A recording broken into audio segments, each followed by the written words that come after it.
All right, we're going to talk about the PGA playing next week, 2024, down in Valhalla in the Bluegrass State, Kentucky. Great place that I enjoyed when I played at Valhalla. I've got Jimmy Kirchdorfer on here and my friend Chase Wright, who played the PGA Tour, who's a member of Valhalla. Jimmy Kirchdorfer and I were at Augusta a couple of years ago talking about this event, and he headed up a group that bought Valhalla. And I think, Jimmy, I'm going to start with you. Valhalla is known for playing big major championships. They've had the Ryder Cup as the last time the U.S. has ever won on U.S. soil, or for a long time, for probably the last, I don't know how many years. Big major championship venue. Tiger Woods, of course, beat Bob May in the playoff there. The last 4 or 5 holes of this course are some of the most exciting that people will see next week, and we'll talk about that during the show. But Jimmy, I would like for you to tell us a little bit about the vision when you guys took over the club and what's going on there now. Yeah, thanks, Elk. Junior Bridgman, who was an NBA player for the Bucks, David Novak, who's former CEO of Yum Brands, which is Kentucky Fried Chicken, and Chess Musselman, who's a hotelier locally in the Louisville area, decided to buy it in June of 22. So the PGA owned it for quite a while. They brought the 96 PGA Championship, which, Elk, I think you were defending at that one, right? You won 95. I was. I'll tell you an interesting story about that you'll like a little bit later. But yeah. So the PGA bought it from the Game family. Right around that time, they realized they thought they should have a course for backup or whatever, in case something happened, the greens burned up or whatever. And then in 22, they decided to sell it, which was a very wise decision, I think. They looked at, so why is this on our balance sheet? We don't really need a backup golf course, and let's take that money and turn it in, use it for our mission of growing the game of golf and making the lives better for their club professionals. So I put together a group. We were concerned about it being bought by somebody from out of town that didn't really care about the heritage. It's the crown jewel of Kentucky golf. So we wanted it to be locally owned. So we put that together and bought it. So it's kind of defensive at first, saying we need to keep this with people that care about it. So the 4 of us are members there that play a lot of golf together. And then we quickly got on the offense and says, how can we make this fantastic? It has great history. Like you mentioned, Tiger Woods winning there, Rory McIlroy in the dark in 2014, the playoff with Kenny Perry and Mark Brooks in 96, and the Ryder Cup, the seniors PGAs were Tom Watson and Hale Irwin. So we've had great champions, a lot of great history there. And so we kind of turned it into kind of a Kentucky showplace. And when you drive in now, you see horses. We added a horse farm there, white picket fence, limestone everywhere, a big white clubhouse, and the water features, kind of redid all those. So we're kind of proud excited for the world to see it here soon. Yeah, and I've got Chase Wright, who actually is a PGA Tour player, actually is a PGA Tour player, a friend of mine, and he's a member of your course. Of course, married to the one and only Gretchen Zeller, daughter of Fuzzy Zeller. That's a whole nother show on its own right there, Chase. I wanted you to talk about it. You played the course recently. Tell me what these players are going to be looking at as soon as they see the golf course starting on Monday. Yeah, we were fortunate enough to play last Thursday before the Kentucky Derby, kind of the last 30 or 40 people to play it before it shut down for good. Course is in immaculate shape, just like I texted you after we finished. I said, man, this place is just meant. They're going to have a long, big golf course, some good scoring opportunities, but also some holes you just have to kind of buckle up, hit some shots. It rewards great shots, though. So if you're controlling your ball well, you're gonna play well. But I just think it's going to be very hard for these guys to score from the rough on certain holes. And like you said, that final stretch from 14 on is going to be very exciting come Sunday. And I think there'll be some good scores, but I think it might taper off on the weekend, and it just depends on the weather. But, we started with the front 9. I mean, 1 length in the tee. I don't know, Jimmy, you could talk about it. Maybe, is it almost 500 yards now? It's about 500 yards. And I was with Justin Thomas, played Sunday and Monday, 36 holes. I walked with him the whole way because I really wanted to see how he played the golf course. And his comment, like you said, Chase, was there are a lot of, he hit a lot of long irons. It was a little soft, the fairways were, but it's going to play long. The fairways are wide, a little bit more than normal, but because we can't really pinch it in because we have different grass on the rough and the fairways. But the rough will be, we're topping it off at 3 inches on Monday and then letting it grow the rest of the week. So I think it'll be 4 inches plus by the weekend.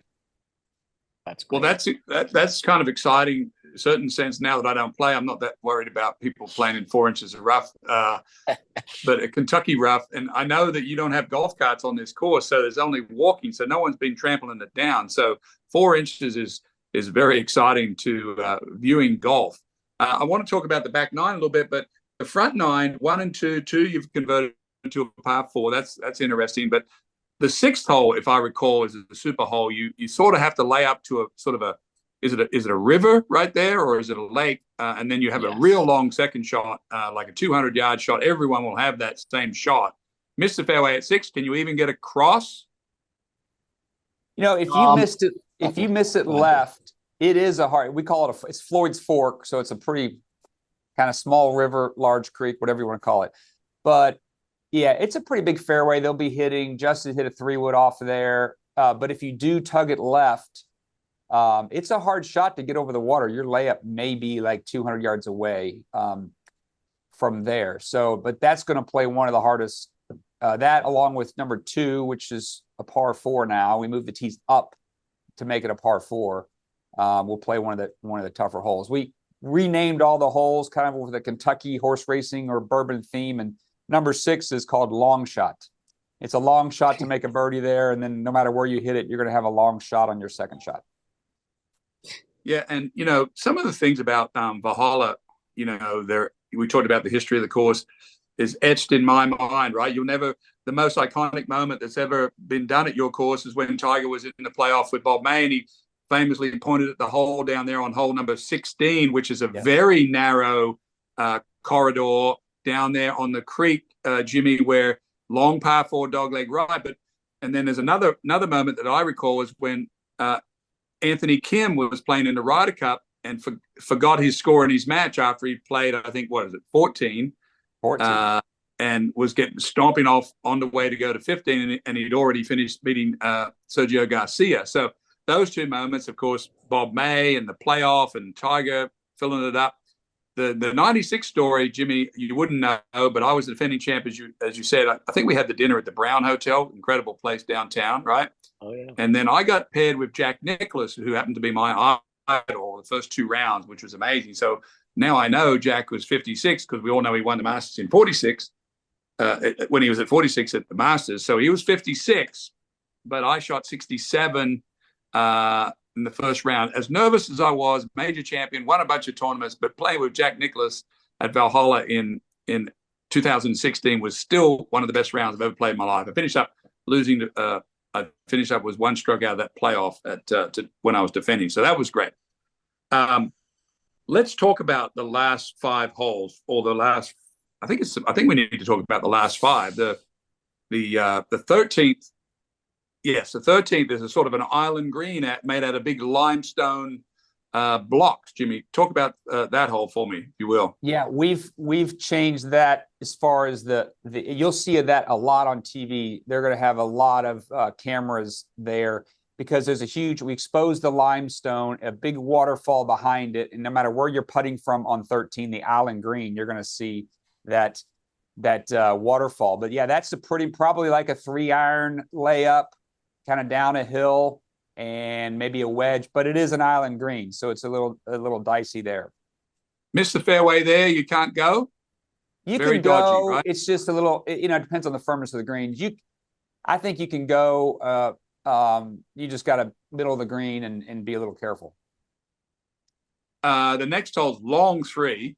We 200 we changed. We added 35 yards to it, so it's 245-yard par 3. Justin to a back pin. He hit a 5-wood.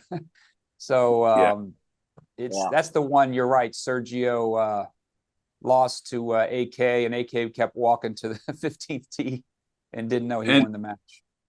And Valhalla, sort of two different courses in my mind, Jimmy. On the front nine, you play sort of out into the, I'll call it the meadow, but it has a bunch of stone out there. When you play hole number 7, the par 5, there's a lot of, what is it, that shale or limestone par 5. It's protruding. You can see it everywhere. But then in the back nine, the quarters get really close and tight, and there's a sort of a canyon feel. And that's what we're going to really, tune into this last 5 holes. If you're leading the tournament, as we just talked about the Island Green, okay, that's fine. The par 3, everyone knows what a 250-yard par 3 is. But talk about 15 and 16. We know 16 with Tiger making that birdie, but you're down in a creek there, and there's a creek that splits 15 and 16. Very narrow tee shot at 15, as I recall. It doesn't have to be a driver. Green is wrapped around a lake. And then 16 is a very long, slicey type tee shot to get it in play there. Those 2 holes. 17, maybe a little bit of a pushover or a breather, kind of like 17 at Augusta, or have you changed that one as well?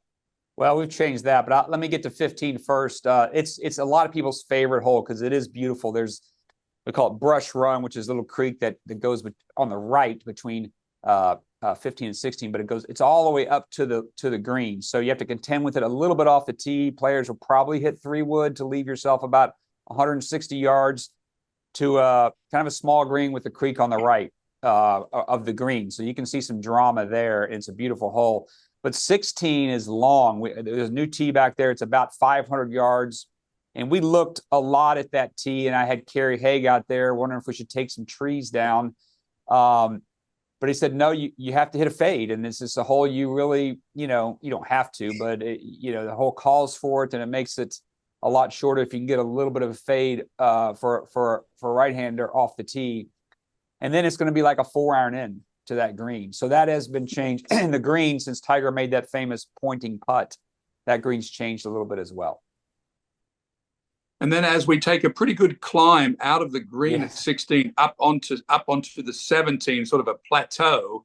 I also remember in the Ryder Cup there when your Kentucky player closed it out, right?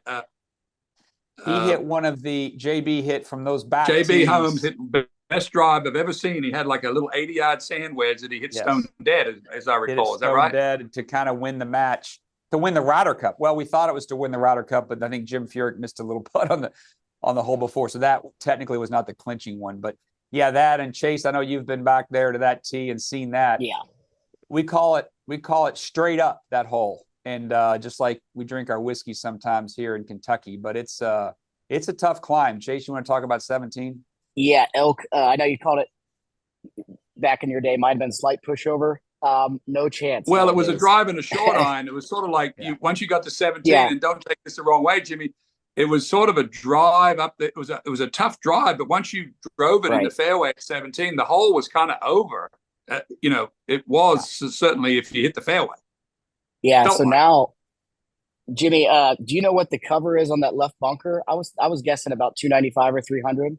It's a little more. It's a little more than that. Yeah. Yeah. Okay. And from those back tees, it's pushing 500 yards now. I don't know if they'll play it all the way back if the wind's in the face, but the Bombers will get up there to have. I think Justin had an 8-iron in, but a lot of guys I expect will have maybe a 6 or 7. Well, he's one of the longest players we have, right? So 8-iron. Yeah.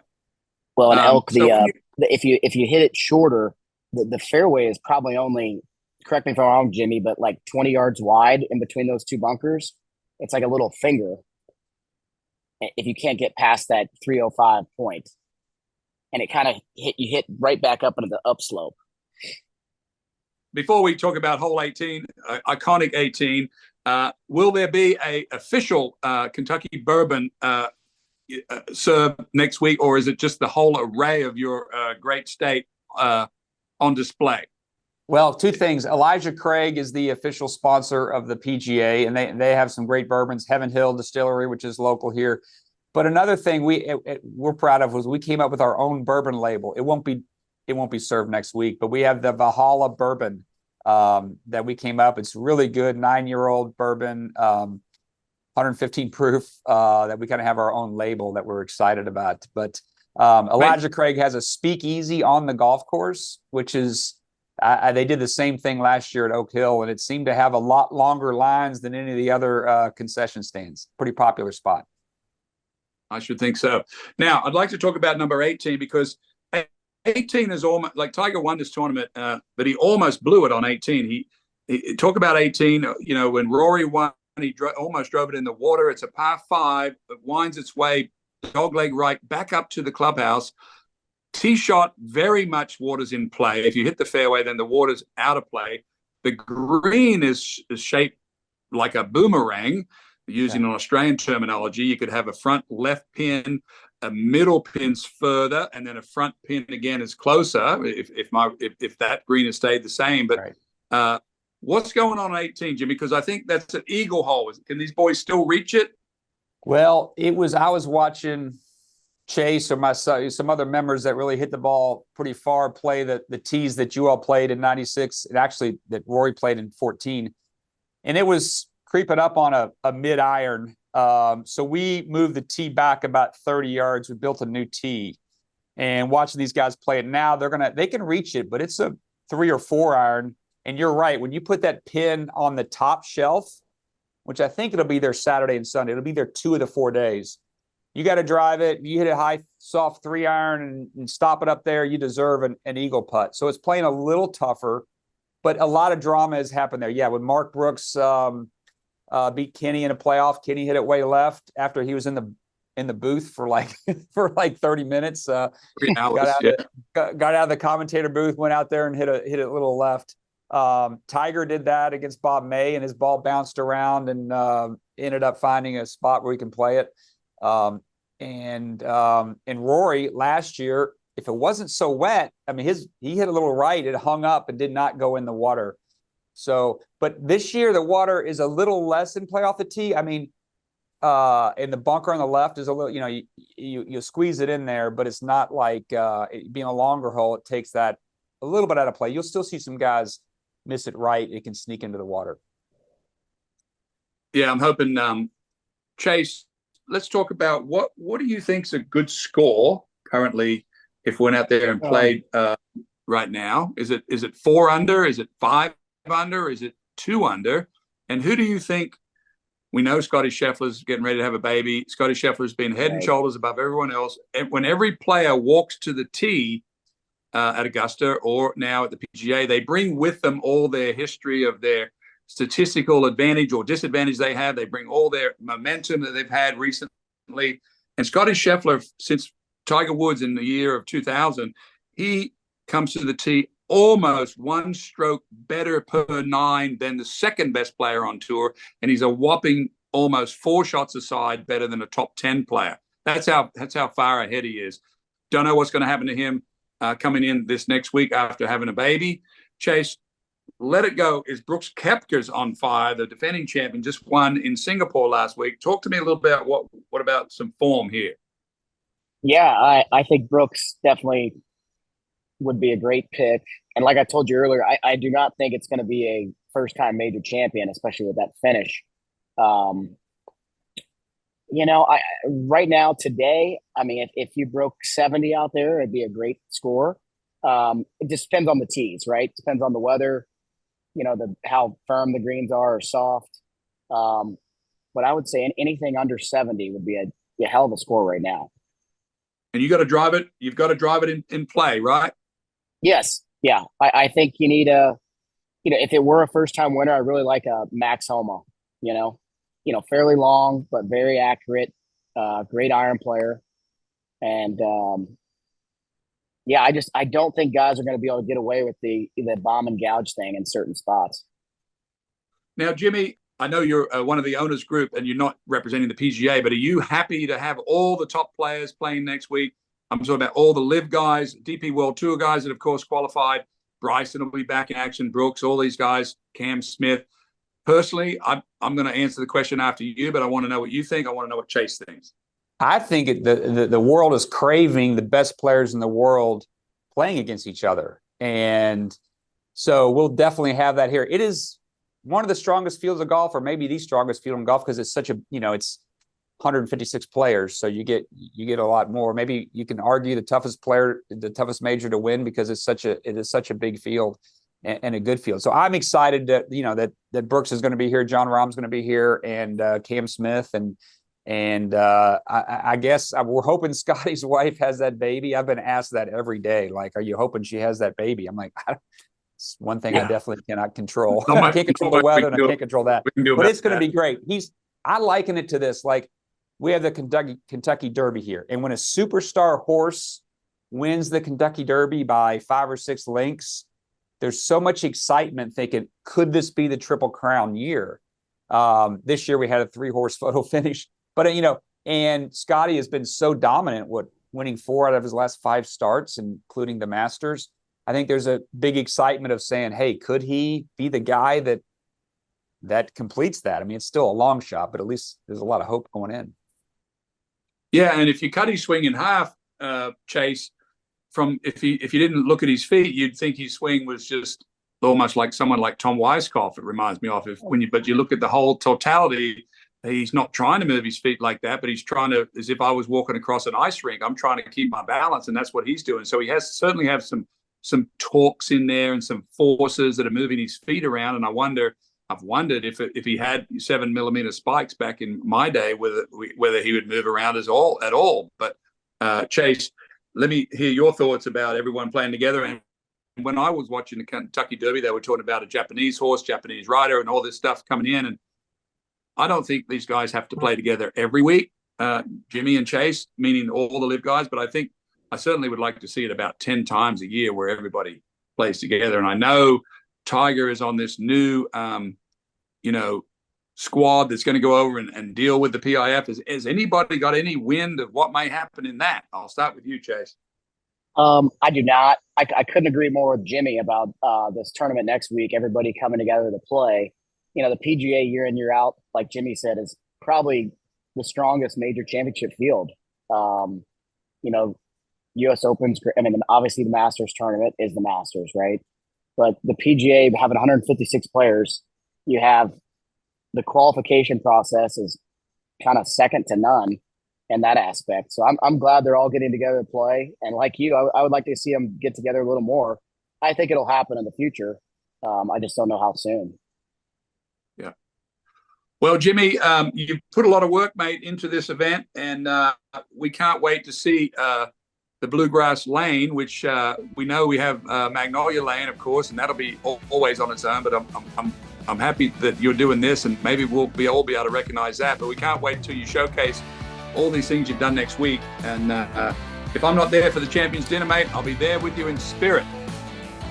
Thank you. And I was there at Riviera when you won, because we were preparing for the coming next year to Valhalla. So that was an exciting finish as well. So congratulations on that. Thank you.